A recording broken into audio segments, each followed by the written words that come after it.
નમસ્કાર, હું છું કૃપાલાલ. ખબર ગુજરાતમાં આપ સૌનું સ્વાગત છે. કહેવાય છે કે સપના એ નથી જે ફક્ત આપણે ઊંઘમાં જોઈએ છે, પરંતુ સપના તો એ છે જે આપણને ઊંઘવા નથી દેતા.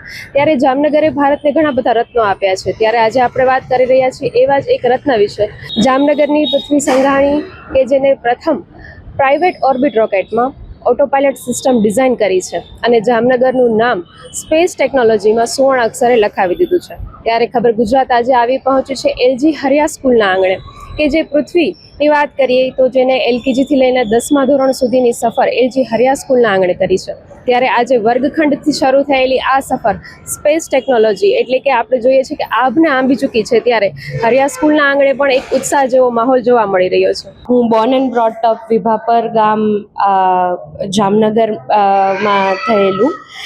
મેં મારું સ્કૂલિંગ 12th સુધી જામનગરથી કરેલું છે. 10th મેં એલજી હરિયામાં કરેલું. આફ્ટર દેટ મેં મારું બેચલર્સ એન્ડ માસ્ટર્સ એન્જિનિયરિંગમાં કરેલું. ત્યારથી મેં ડીઆરડીઓમાં એઝ અ પ્રોજેક્ટ એન્જિનિયર કામ કરેલું એન્ડ મેં સ્કાયરૂટ જોઈન કર્યું. હું સ્કાયરૂટમાં as a control system lead તરીકે સ્કાયરૂટના ફર્સ્ટ લોન્ચ વ્હીકલ વિક્રમ-1ના મિશન આગમન પર કામ કરતી હતી એન્ડ 18th જુલાઈ 2026ના એ હિસ્ટોરિક લોન્ચ થયો and it was successful and India became one of the country which has the private launch facility now available, private player which launches the launch vehicle, and it was history and I'm very happy for the success of the launch. કે સપના મોટા જુઓ, બધી વસ્તુ ઇન્ડિયામાં possible છે. Make India proud, that's it.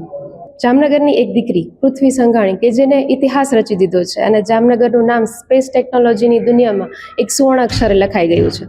ત્યારે જે એમનો અભ્યાસ છે એટલે કે એલજી હરિયા સ્કૂલની એ સ્ટુડન્ટ રહી ચૂકી છે. ત્યારે આજે ખૂબ ઉત્સાહનો માહોલ એલજી હરિયા સ્કૂલના આંગણે જોવા મળી રહ્યો છે. ત્યારે આપણી સાથે પ્રિન્સિપલ સર જોડાયા છે, તેમની સાથે વાત કરીએ.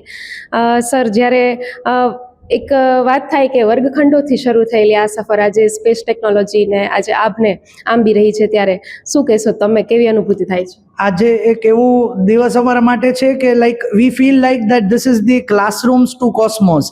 અમે ખાસ એને આજે અમને મળવાનો મોકો મળ્યો છે અને એમને વાત કરી કે you have reached to the cosmos from our classrooms and મને પ્રાઉડલી કહેતા થાય છે કે she was our student from the preschool section till 10th standard સુધી અહીંયા અભ્યાસ કરેલો અને લગભગ 2009-10ની બેચ પાસ આઉટ કરેલી છે. અને એક ગૌરવ થાય, સ્વાભાવિક છે કે અમારા સ્કૂલનું એક બાળક છે અત્યાર સુધી આ લેવલે પહોંચી ગઈ છે અને અત્યારે નેશનલ લેવલ, ઇન્ટરનેશનલ લેવલ સુધી એનું કોન્ટ્રીબ્યુટ કર્યું છે. અને જે રિસેન્ટલી જે વિક્રમ-1 રોકેટ લોન્ચ થયું છે એના જે ડિઝાઇનિંગની ટીમ હતી એમાં એનો મેજર ભાગ હતો. સો એ જાણીને અમને બહુ ખુશી થાય છે. આપણે જોઈએ છે કે એક સ્ટુડન્ટ જે આટલી બ્રાઇટ છે અને આજે ક્યાંક ને ક્યાંક એને જામનગરનું નામ રોશન કર્યું છે, ત્યારે અન્ય સ્ટુડન્ટને, વિદ્યાર્થીઓને તમે શું મેસેજ આપશો? જેમ ખાસ પૃથ્વીએ જ જાણ કરી, આપણને વાત કરતા કહેતી હતી કે બિગ ડ્રીમ્સ જોવા જરૂરી છે. જેટલા મોટા સપનાઓ જોશું એટલા જ આપણે સાકાર કરવા માટેના પ્રયત્ન કરશું અને એનાથી જ એક એક્ઝામ્પલ આપણી પૃથ્વી છે, જેણે રિયલીમાં મોટા સપના જોયા અને આજે સાકાર કરવા માટે આગળ વધી છે. હજી ખૂબ એની પણ લાંબી જર્ની છે એન્ડ આગળ હજી આપણું નામ રોશન કરે. અને જે આવતી જનરેશન્સ છે જે ઓલરેડી અત્યારે ભણે છે એ લોકોને પણ મારું ખાસ એ જ કહેવાનું છે કે બિગ ડ્રીમ્સ રાખશે અને એને જ સાકાર કરવાનો પ્રયત્ન કરશે તો 100% સિદ્ધિ પ્રાપ્ત થશે જ.